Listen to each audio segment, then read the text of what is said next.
zo Google channel thara kan lo lo ma che o khongai in subscribe button le icon bell kha min lo click sak ve ula kan lom hle ang WhatsApp number 9612 608 775 pa biak thereng kan ni e Ole tung tum chu zo Google Story Collection le chat application download install le man dang kan zirtir anga he wang chunga hianin kumsom pare chung lampang te story phong ang chi tela ram huai lampang kai noi hlom kai noi ang chi ataka thil reng te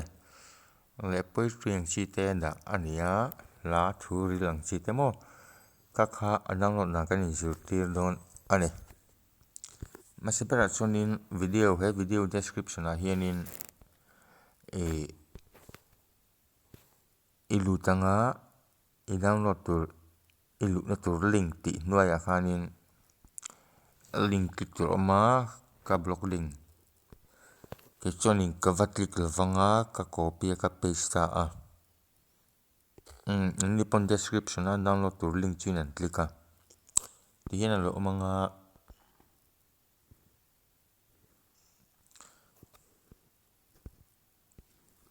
download ro ti hin click ang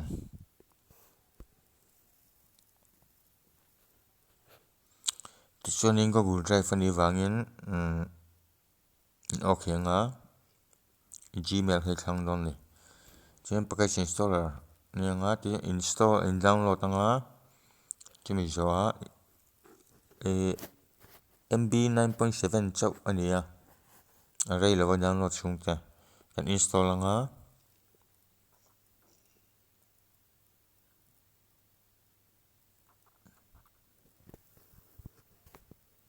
open la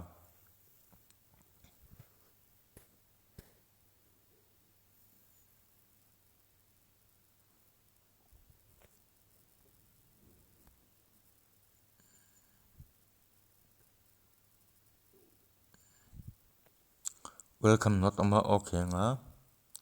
ti chuani ti lai hin thuma ruwa ya hianin introduction a hianin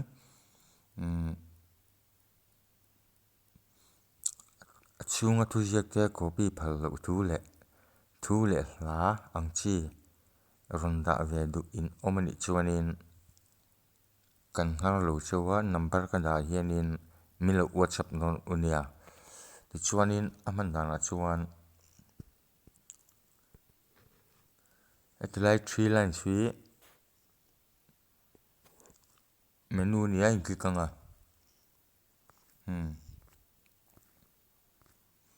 share tur omnuala update gel tur nia entinan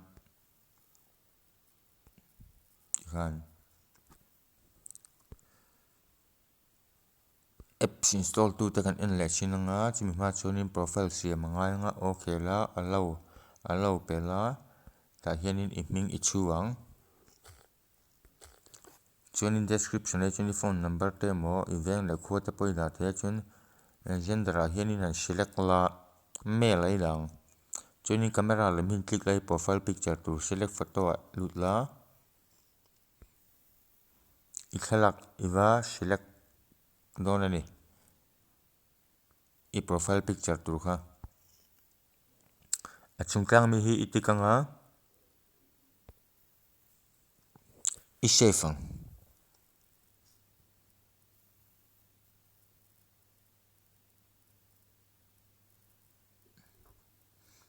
hi application install tu te hu khan ni ta a na tamuang dawa ala login theilawa hnuai lampang an omnual so a ti chuanin dot pathumen kal le ta la video en na hi oma hi chu katilang lo mai anga eng ama oma wangin no pangpol ni lem lo wang chi khamo chuanin silver line in one hi share lu ta la han share to mayang chuan poetry lampang te po om ta a he update gel tur nia thu hla ang chi te tin he ta hi search button a hianin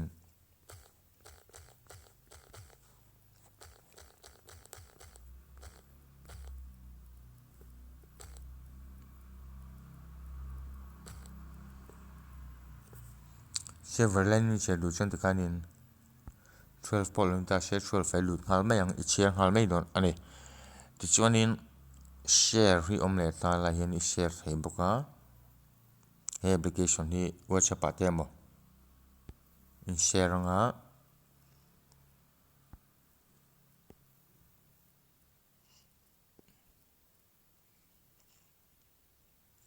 kan an ni in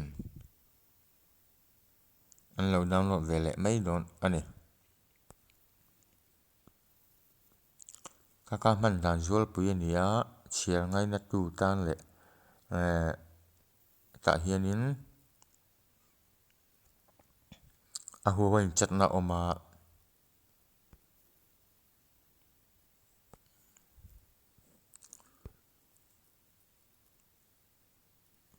share tu ta chat room ten an lut la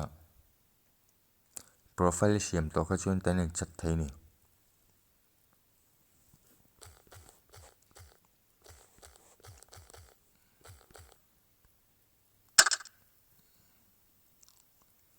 ti chuanin mi private du ta la an profile an click keuh la ti chuan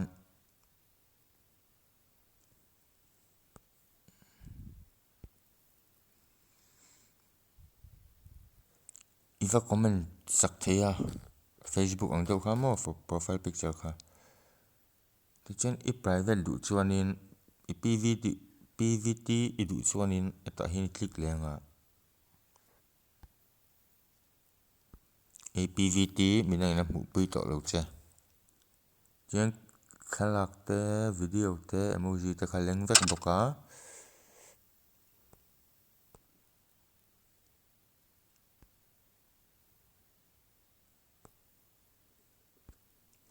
khan ani lo ber mai feature chu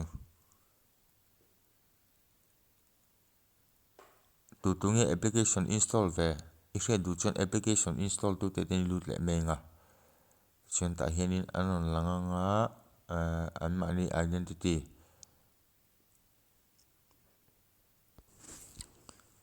khrang lampang share tui mi tan chuan a hnuai lamah hianin ka da a ka kha open keuh menga ani chia mai lo ni ole kha kan report mai sela han subscribe vela channel hi